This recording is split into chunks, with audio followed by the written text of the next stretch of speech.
Welcome to the Samuel Proctor Oral History Program's Ottoman Greeks of the United States Digital History Project's Remembering 1922 video series.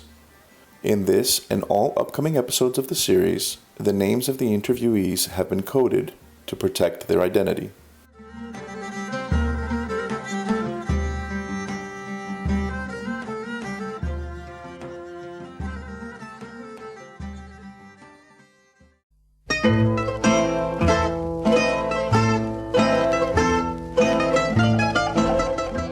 This episode features experiences of settlement and onward migration from overlapping regions of the late Ottoman Empire and Turkey to the Greek kingdom. The main goal of this episode is to provide examples of the settlement experience of immigrants and refugees in the main urban centers and countryside of Greece. Expulsions and escape to Greece came at a high price for some refugees who did not have accumulated wealth or lost the monetary support they brought with them during migration. Consequently, one major theme in this episode is the occupations of Ottoman Greek migrants in the Greek kingdom. Most refugee men worked a variety of menial jobs that typically required heavy labor and for little pay. The majority of women were trained as seamstresses or related blue-collar professions, and were hired in the Greek garment industry. Tina offers such an example from her grandmother's and mother's experiences.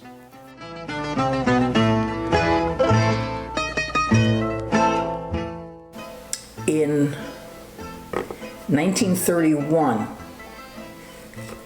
they were back in Athens. The youngest, Alexandra, was sent to school. My aunt and my mother, my Aunt Helen, the oldest, worked in Capella, making the big fancy hats for the ladies. My mother worked, I believe, in Gantia, making leather gloves. A second major theme related to settlement of Ottoman Greek migrants in Greece was their treatment by the locals. This theme consists of both positive and negative experiences, of which the negative outweighed the positive. One recollection of negative treatment in Athens is provided by Nikki.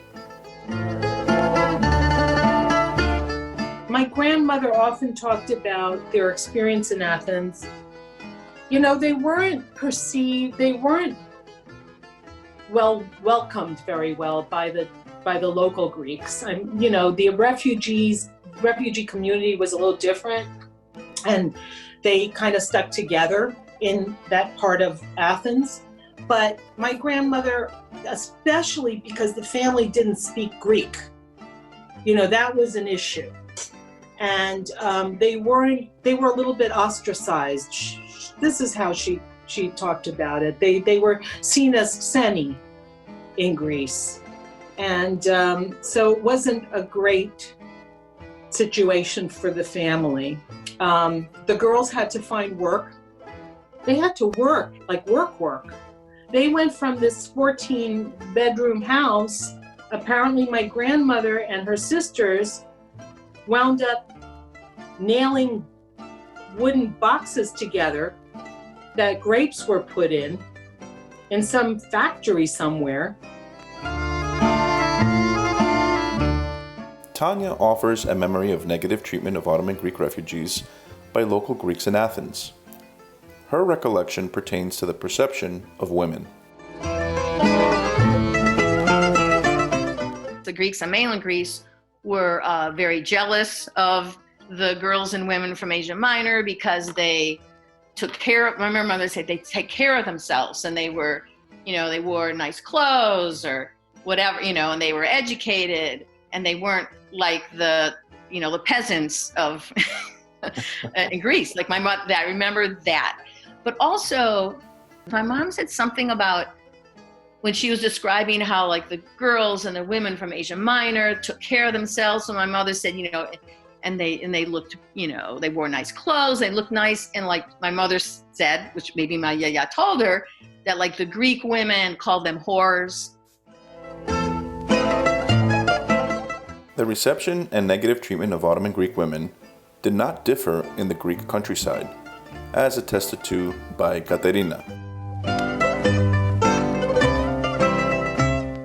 Now, all the women that came from Smyrna, they were very modern compared to other women in the area and in Greece in general.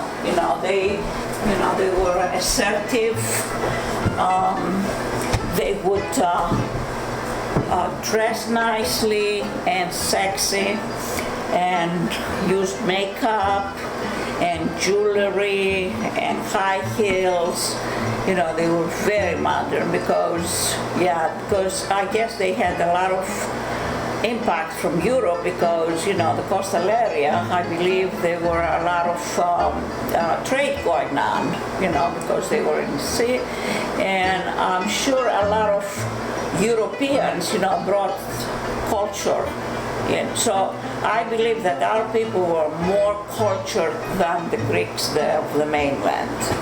So they called them pastrikes. Do you know what that is? Okay, pastrikes means that they were liberated, they were, but they looked at them, down, like it was a bad thing, because they weren't humble and shy, they wanted the women those days. They didn't care. I mean, they wore those stockings with the seam at the back and skirts that were tied. They would show cleavage, they didn't care. I mean, they would do their hair, and when they would walk, all the men would come out and look at them because they had like Madonna's walk or Marilyn Monroe. And they spoke better Greek, former Greek, like the Athenians. They had a very clear accent of Greek. They weren't like the Thessaly people. In Thessaly, we cut our words,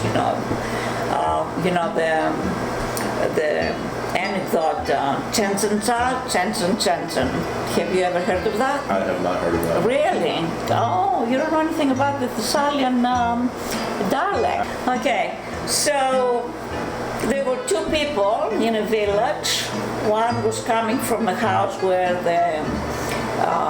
the wedding was going on, and the other was coming. So he asks that person that was leaving the house, Chenchen. And this person that was leaving says, Chenchen. That means τους έντυσαν τους άλλους. Ναι, τους έντυσαν. All the vowels disappear. They use only the consonants. Katerina goes on to describe how her father was mistreated because of his social status. Discrimination against my father because he was an orphan and there was no male model. He was living with his grandmother who was always a widow, and a lot of abuse from other men and his stepfather. So his stepfather was hitting him, and everybody else, he was telling me that I was too close to the butt. So when he was 17, he got this white, like the head of a pin in his eye. And because he was very handsome, I'll show you a picture, very handsome, like a movie star, that bothered him. He was very vain.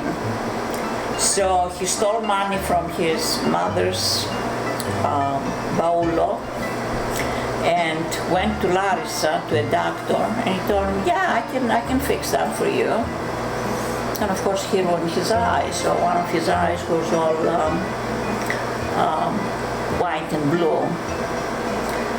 And some people, were very harsh about him. They called him Gavoyano, Blind John. In contrast, Jamie offers a recollection of positive treatment of her grandmother by local Greeks in Nea Ionia.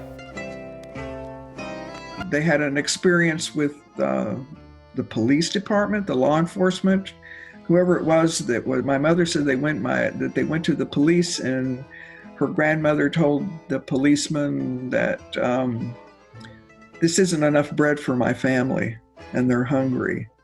And he doubled the portion for the children. I remember her saying that.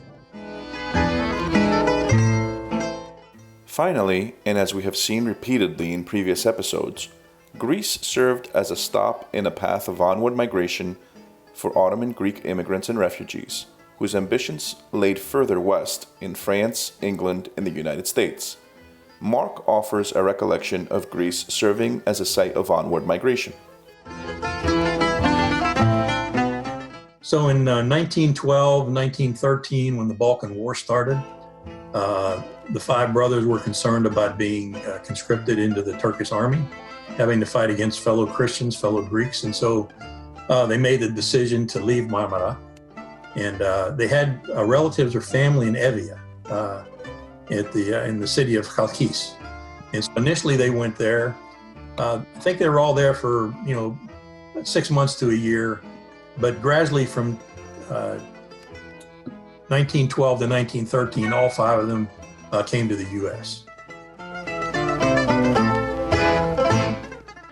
To conclude this episode, we want to emphasize that the majority of Ottoman Greek migrants remained in Greece in the post-1922 era, and at least until 1965, when the Hart-Celler Act finally reversed the restrictive immigration quota of 1924. The next episode will focus on the migration and settlement of Ottoman Greeks in the eastern United States from 1909 to 1924.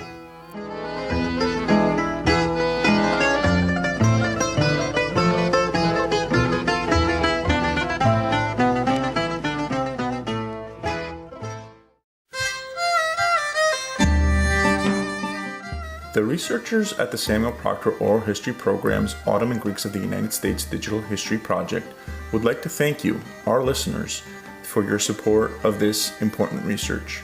We look forward to your comments and hope you enjoyed listening to this episode as much as we enjoyed producing it. See you next time.